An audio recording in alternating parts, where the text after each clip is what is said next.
성묘기대에 오신 여러분들을 주님의 이름으로 축복하고 환영합니다. 우리가 조금 전에 읽었던 히브리서 11장은요, 우리에게 믿음장으로 잘 알려져 있습니다. 구름같이 허다한 많은 믿음의 본을 보여준 사람들의 이야기를 11장에는 담고 있습니다. 특별히 11장 1절에는요, 그 믿음이 무엇인지를 우리에게 말하고 있는데요, 히브리서 11장 1절에 보면 이렇게 기록하고 있습니다. 믿음은 바라는 것들의 실상이요 보이지 않는 것들의 증거니. 믿음이 무엇인가 할 때 히브리서 11장 1절은 믿음은 우리가 바라는 것들을 실제로 보게 하는 것이고, 또 우리가 보지 않는 것들을, 보이지 않는 것들을 증거하는 것이 바로 믿음이다라고 이야기하고 있습니다. 그리고 그 믿음을 가지고 살아온 사람들의 이야기는요, 오늘을 살아가는 우리 애들에게 많은 교훈과 도전을 주는 것입니다. 오늘은 특별히 그 많은 믿음의 사람들 중에서요, 에녹의 믿음에 대해서 함께 살펴보며 은혜를 나눠보고자 합니다. 여러분들 에녹하면 무엇이 가장 먼저 떠오르십니까? 에녹. 엘리야와 에녹하면 공통점이 한 가지 있죠. 죽지 않고 하나님의 부르심을 받은 자.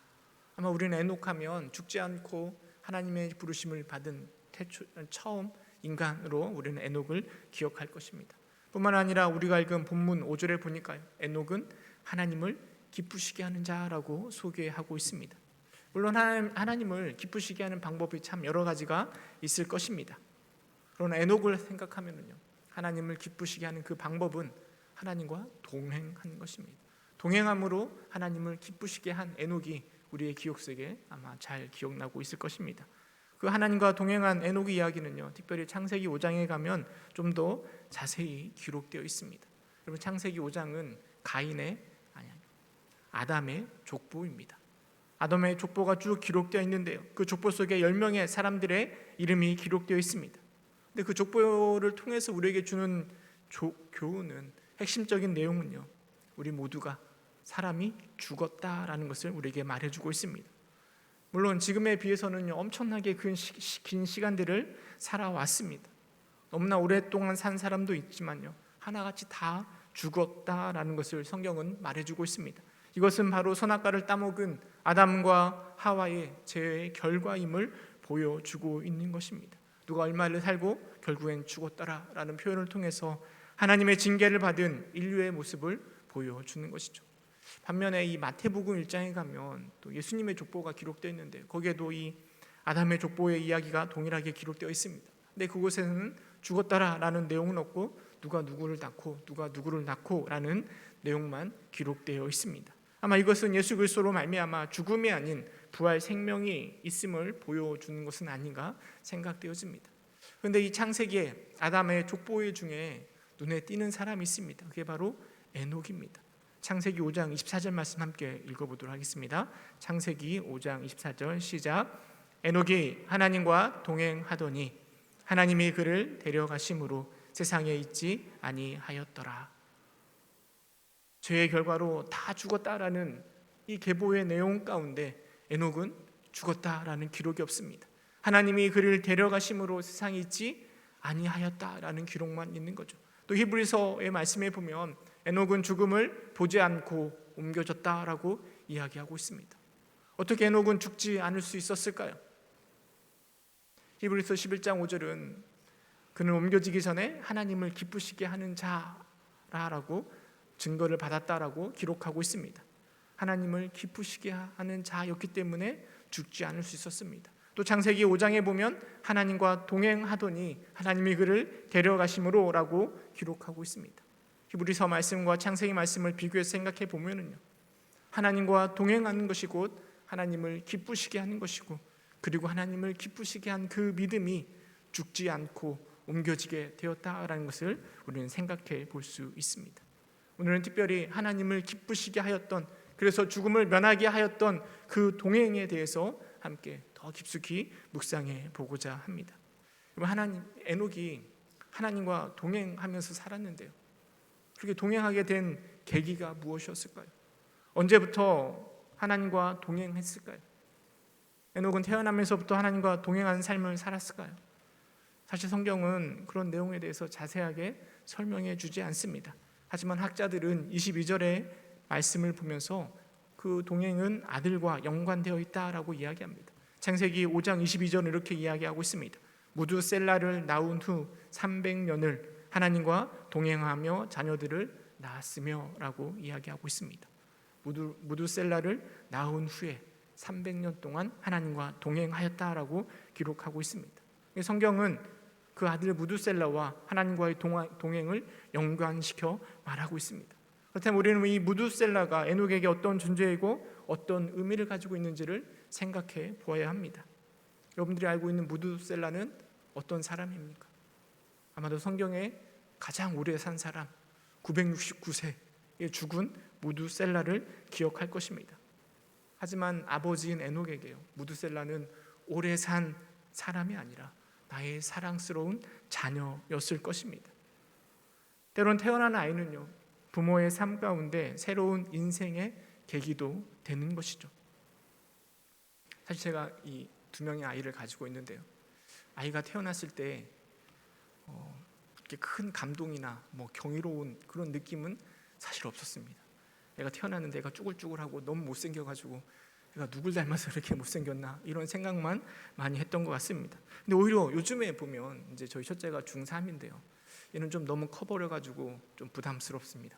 근데 이제 둘째 애가 초등학교 4학년인데요, 지금이 딱 좋은 것 같습니다. 놀기에 너무나 좋고 함께하면 기쁘고 또 이대로 안 커버렸으면 하는 바람도 생기기도 합니다. 이런 녀석이 있으면 얼마나 재미있을까 하는 생각이 듭니다.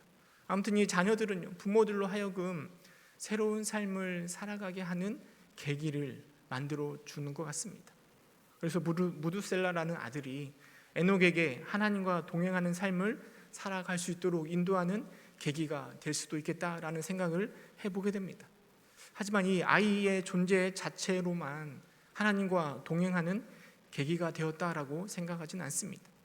이 무두셀라라는 아이가 에녹에게 주는 의미가 무엇인지를 좀 생각해 볼 필요가 있는데요, 무두셀라라는 이름은 분명 그의 아버지인 에녹이 지었을 것입니다. 근데 그 무두셀라의 의미가 창을 던지는 자라는 의미를 가지고 있습니다. 당시에 창을 던진다라는 것은요, 마을에서 가장 힘센 장군, 용사라 말할 수 있습니다.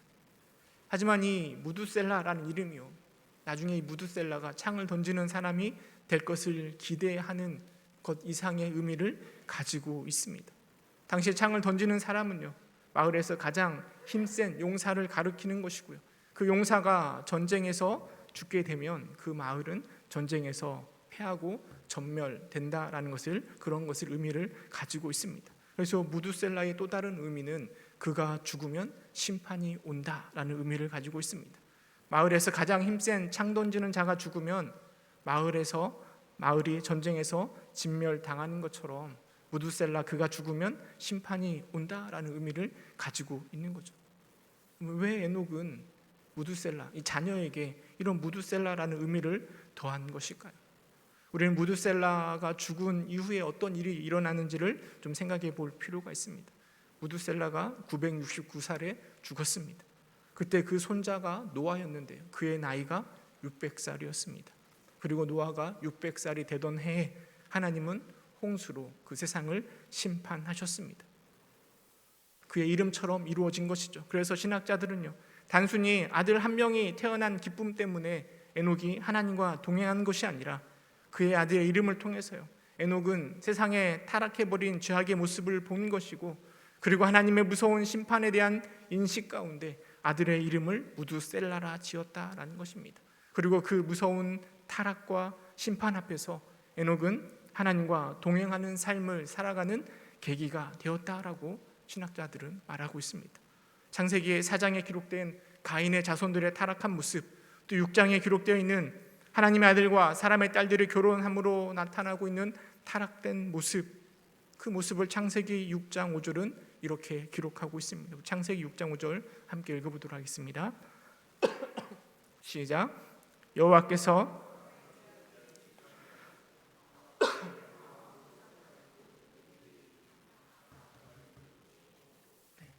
그렇게 타락해버린 세상과 또 하나님에 대한 분명한 심판에 대한 인지 가운데 에녹은 하나님께 소망을 두고 하나님과 동행하는 삶을 살아가고 있는 것입니다. 근데 생각해 보면 에녹이 살던 그 시대의 모습이 오늘 우리의 시대의 모습과 동일하지 않습니까? 지난주에 담임 목사님이 말세에 대해서 말씀하셨습니다. 마지막 때에 대해서 이야기하였는데요, 적그리스도가 등장하고 우리를 미혹해 합니다. 창세기 6장 5절에 우리가 좀 전에 읽은 말씀처럼 세상에 죄악이 가득하고요, 마음의 생각과 계획이 다 악한 세상 가운데 우리는 살아가고 있습니다. 그리고 그 세상을 향한 하나님의 무서운 심판이 다가오고 있습니다. 분명히 언제인지 모르겠지만 그때가 곧 다가올 것 같습니다. 심판이 머지 않았습니다. 여러분, 이런 시대 가운데 살아가고 있는 우리가 무엇을 해야 되겠습니까? 그것은 바로 에녹처럼 하나님과 동행하는 것입니다. 하나님과 동행하는 삶을 통해서 하나님의 죽음의 심판을 벗어나 새 생명을 누릴 수 있습니다. 그리고 이 타락한 시대 가운데 하나님과의 동행하는 삶이 바로 하나님을 기쁘시게 하는 믿음의 삶이 되는 것입니다. 우리는 하나님과 동행해야 됩니다. 그렇다면 우리가 어떻게 하나님과 동행한 삶을 살아갈 수 있을까요? 사실 누군가와 동행하며 살아간다라는 것은요, 결코 쉬운 일이 아닙니다. 제가 결혼한 지 이제 조금 있으면 한 20년이 되는 것 같습니다. 몇 년만 있으면 20년이 되는데요, 오랜 세월 동안 아내와 동행했지만 그래서 이제는 좀 익숙해질 것 같기도 한데 여전히 동행하는 것이 힘이 들고 어렵습니다. 제가 말을 잘해야 되는데요, 동행하는 게 싫다라는 건 절대 아닙니다. 좋은데요, 동행하는 게 좋은데 그게 결코 쉽지 않다라는 것입니다. 말을 잘해야 되거든요. 오해하면 더 힘들어질 수 있거든요. 이처럼 동행하는 게 쉽지가 않습니다. 여러분, 300년 동안 에녹이 하나님과 동행하였는데요, 그 동행의 삶이 결코 쉬운 일이 아닙니다. 그럼에도 불구하고 에녹은 하나님과 동행하였습니다. 여러분, 그 비결이 무엇일까요? 한 3가지 정도를 찾아볼 수 있는데요, 첫 번째는 하나님과 같은 뜻을 품은 것입니다. 아모스서 3장 3절은 이렇게 기록하고 있습니다. 두 사람이 뜻이 같지 않은데 어찌 동행하겠으며 라고 기록하고 있습니다. 뜻이 같지 않으면 동행할 수가 없습니다. 같은 뜻을 품을 때 동행할 수 있는 것입니다.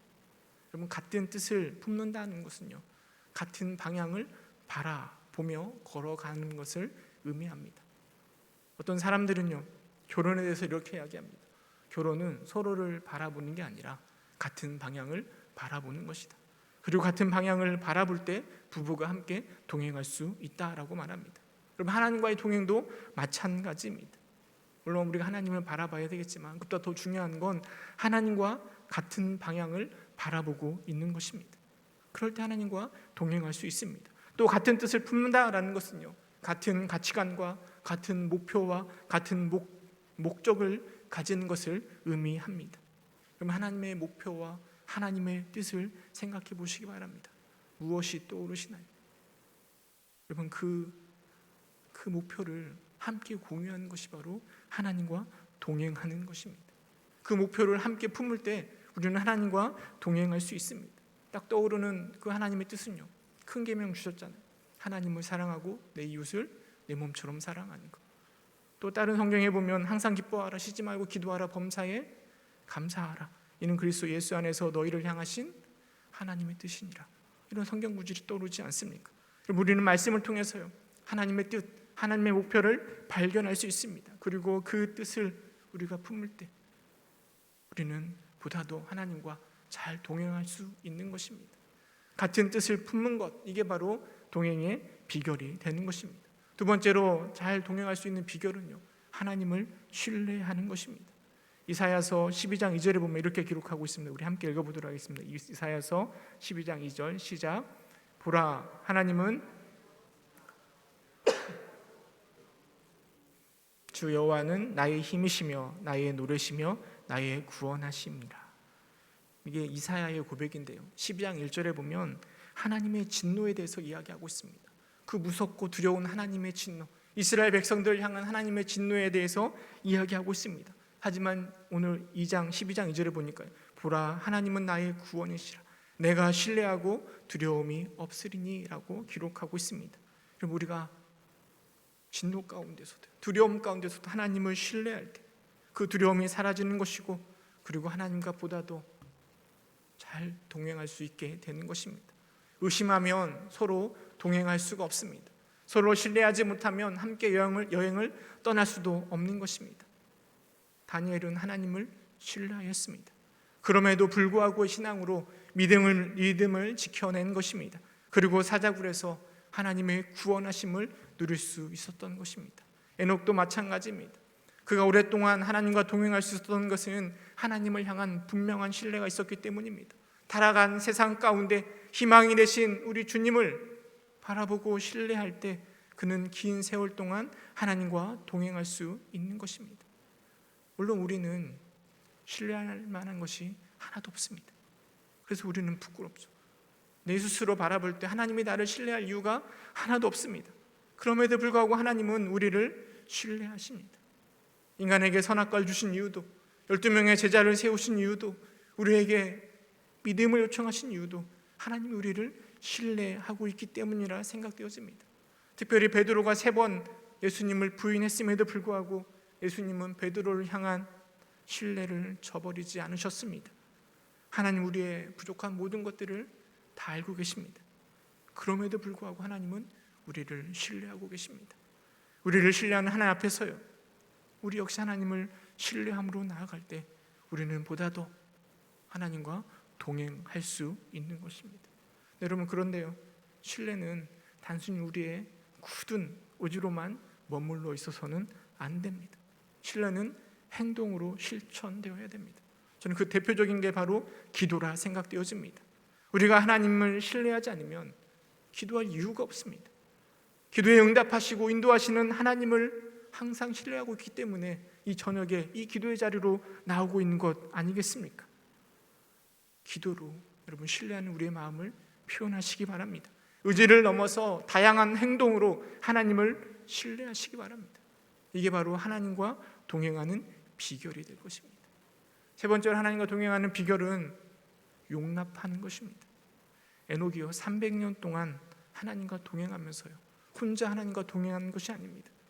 아내와 함께 무드셀라를 낳았고 또 많은 자녀들을 낳았습니다. 가족들과 함께 살아가면서 하나님과 동행하는 것입니다. 우리가 하나님과 동행한다고 할 때요, 우리 혼자 하나님과 동행하는 것이 아닙니다. 저 외딴 섬에 들어가 하나님과 동행하는 것이 아니라 하나님 우리에게 가정을 허락하셨고 교회를 허락하셨고 세상을 허락하여 주셨습니다. 그 공동체와 더불어 함께 하나님과 동행하고 있는 것입니다. 우리 하나님은 실수가 없으십니다. 그래서 우리는 하나님을 용납할 이유가 없죠. 그냥 하나님을 신뢰하면 됩니다. 그러나 우리가 함께하는 그 사람들과 동행하는 것에 있어서는 많은 용납이 필요로 합니다. 우리 스스로의 부족함을 느끼는 것처럼 내 옆에 있는 사람도 부족하기 때문에 그 부족함을 용납하지 못하면 우리는 그들과 함께할 수 없는 것이고 결국은 하나님과 제대로 동행할 수 없는 것입니다. 우리가 서로를 용납하고 받아들일 때, 부족함을 인정할 때 우리는 하나님과 함께 동행할 수 있는 것입니다. 에베소서 4장 2절은 이렇게 기록하고 있습니다. 모든 겸손과 온유로 하고 오래 참음으로 사랑 가운데서 서로 용납하고. 우리 인간은 완벽하지 않습니다. 늘 부족합니다. 하지만 하나님은 그런 인간을 용납하셨습니다. 그리고 용납하심 가운데 은혜를 베푸셨고 그들과 함께 동행하고 계십니다. 우리가 그런 하나님과 동행하길 원한다면 서로를 용납하고 인정하고 받아들여야 됩니다. 용납함으로 하나 되게 하신 것을 힘써 지켜야 합니다. 그래야 우리가 더불어 하나님과 동행할 수 있는 것입니다. 하나님과의 동행의 비결은요, 하나님과 같은 것을 바라보는 것입니다. 하나님을 신뢰하는 것이고 서로를 용납할 때 우리는 하나님과 보다 더 친밀하게 동행할 수 있는 것입니다. 그리고 그 하나님과 동행하는 것이 바로 하나님을 기쁘시게 하는 믿음입니다. 히브리 기자는 이어서 11장 6절에 이렇게 이야기합니다. 우리 11장 6절 말씀 함께 읽어보도록 하겠습니다. 시작.